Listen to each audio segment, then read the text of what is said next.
I was just having a conversation where we're talking about surrounding yourself with like-minded individuals and how these individuals can affect your life, affect your business career, especially when it comes to your friends. So oftentimes when you're getting started on any entrepreneurial journey, whether you're getting into e-commerce or whatever, you're passionate about this stuff. You tend to talk about it, and you can see it in some of the people that are around you. You can see it in their eyes. When they hear you talk about it, they're like, damn, here we go again. This guy's yapping about whatever. And so the thing is, anytime you see that, and you guys have to understand that you can't share all of your life goals and everything that you're trying to do with everybody. More times you're gonna end up in situations where you have certain individuals that can only take, they have nothing to offer to this relationship when it comes to any of your aspirations, business-wise, finance-wise.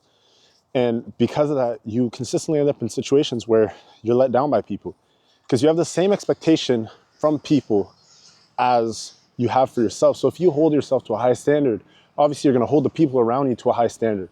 And I've gone through my fair share of trials and tribulations when it came to friendships, when it came to trying to converse and get business going with some friends. Oftentimes, I don't want to say your friends aren't going to help you or support you, but it's just your aspirations are yours and theirs are theirs. So even though you guys financially might have the same goals, you guys might not necessarily have the same work ethic to work on things the same way. Some people are passionate about different things. Most people are passionate about the idea of something, but not the idea of actually doing it. They're passionate about the outcome. But in order to reach a certain or specific outcome, there's certain sacrifices that you have to make. And most people are not willing to make those sacrifices, or some of those sacrifices go against what they personally feel makes sense for them. Let's put it that way. So when you are just coming up and you got all these friends and a lot of them are involved in, let's say, 9-to-5 jobs, certain businesses or whatever it is, more times you end up in a situation, like I said, where you obviously do want to see everybody do well. You do want to consistently put people in a good place. And more times, if you're the leader in the group, you put yourself in a position where you're trying to hold others accountable. And these are good qualities that you see within yourself. So don't waste that energy on individuals that aren't worth that energy. And not to say your friends aren't worth it, but more times that energy is better spent, invested into somebody that shares the same vision as you for the same passion. Imagine you're sitting here talking about your goals about, let's say, running an 8 or 9 figure business or becoming a professional athlete with people that aren't believing in the ability to achieve that kind of success. Reason being is we're taught from a young age that only 1% makes it. And this 1% is relative to the average standard in the world. And the average person isn't a person like you. If you have aspirations, if you've taken the initial step to even go ahead and try running a business, try operating a business, trying to generate some sort of substantial income on your own, trying to be an entrepreneur, trying to be a professional athlete, trying to be whatever it is, you might not financially be in that 1%, but the top 1% of people, how many people actually go out and try to live up to these personal standards when it comes to becoming an entrepreneur, becoming whatever it is in those respective professional fields. So the point that I'm trying to make here is that more times the percentage of what average is based on your ability to take initiative to do something. So if you start to think about, let's say, the average person, has the average person tried to run a business? And I would say the average person probably has not tried to run a business, and that's why the average person doesn't reach that top 1% finance-wise. And if we say, you know what, if we look at the data standard and we look at the data set, we say, yeah, the average person has tried to run a business. All right, cool, because it's possible. I personally don't know. I can't put together numbers, but let's say, cool, the average person has tried to run a business. All right, perfect. Based on the average person that tried to run a business, how many people's businesses failed? And then you're gonna have a data, or you're gonna have some numbers come back to you. Now, point in this is, based on the number of businesses that failed, or the number of people that have started businesses and they failed, they only failed because these people stopped working towards it.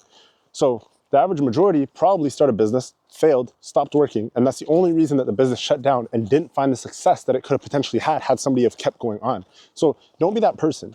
Do you want to become a part of a data set that is known for failing in their respected industry? The only reason you're going to fail is because you don't take initiative to push further when things start to become difficult. That's the only reason that things ever get shut down, is because you just decided to accept a loss.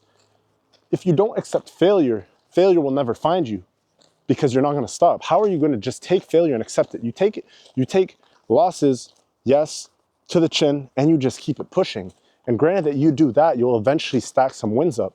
And granted that over time, you can figure out how to keep winning or have bigger wins than your losses. You might have 5 losses and 2 wins, but those 2 wins are significantly bigger than the 5 losses that you took. You're gonna be profitable. You're gonna be able to find success. And off of that, you'll be able to deem yourself a success based off whatever you find success being. So we'll get back to that 1% data set and look at it.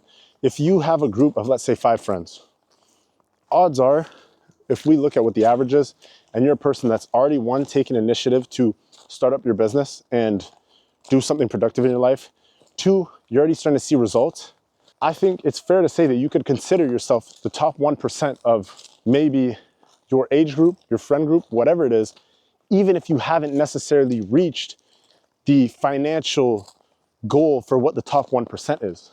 There's a lot of different things. They might say that at 19, the top 1% only has 10 grand in their account, but you might have made 10 grand, but had to spend that 10 grand on supporting your family, supporting your grandmother, your mother, your dad, whatever it is.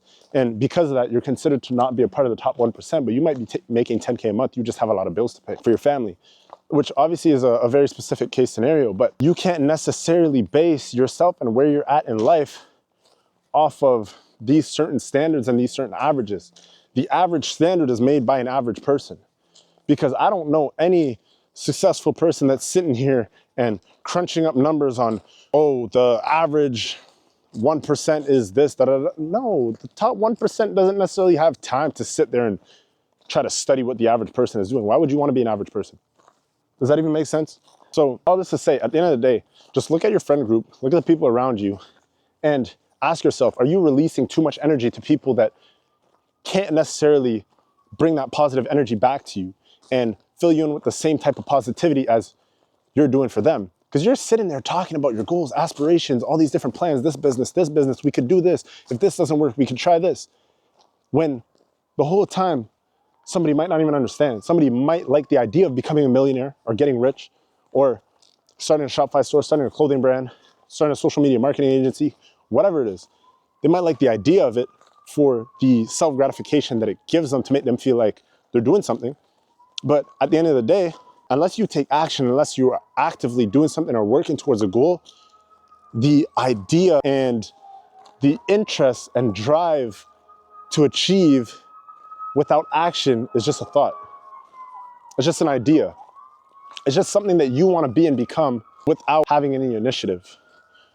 So what is an individual striving for greatness with no initiative? What is that? We got to give that a name. For me, I think it's a brokey. No, but I'm playing with y'all. But serious thing though, what is that? What would we deem that? And honestly, if you guys are feeling targeted in this video, I'm not trying to target anybody. I'm not trying to make nobody feel bad about themselves. You just have to really dig deep, think within yourself, and understand who you are as a person. I say that all the time. Who are you as a person? It's reflection. You have to be able to reflect on. You have to be able. Sorry, I stuttered like shit. You have to be able to reflect on who you are, and be able to hold yourself accountable to who you are as well. So, what does that say about yourself? If you're gonna sit here and watch this video and take offense to it, is that you feeling offended because you feel like you can relate to the things I'm saying? Because at the end of the day, I don't know you guys, right? So if you're gonna watch something and feel offended about it, it must mean that there's a certain level of accountability that needs to be taken there and you're insecure. So I don't hop on here to make anybody feel insecure about themselves. I hop on here to spread motivation, spread my knowledge, my experience, give you guys an idea of what I've been able to do to reach the point that I'm at now, and what I'm going to continue to do moving forward, and where even I know that there's areas of improvement within myself. I'm just trying to spread the value that I can, because I didn't have this type of value when I was trying to get started in business. And I'm a couple of years into my journey, 6, 7 years now, and I've came a long way. I've found success. I've also taken losses, and it's always an active learning curve where we constantly and consistently seek improvement. So knowing that, I want to speak out to you guys so you can reflect on your situation. Find some stuff that might be relatable within my videos. Figure out how you can make improvements based on positions that I've been in, that you are currently in, and what you need to do to currently get out of that situation. More times, a lot of this isn't hard, just work. I say that in all my videos. And I just want to thank you guys for reaching the point that you guys have reached in this video. If you guys all got here, as always, smash the like button, leave a comment down below. Let me know what you guys are struggling with on your journey. Today's a Friday. I'm in a good mood. I'm vibing. You can feel the energy in me today. The sun's out, and I haven't had this energy in a video in a little while. So yeah, smash the like button, show some love. As always, Telegram group chat in the description down below. And with that being said, I'm gonna catch you guys in the next video. Peace.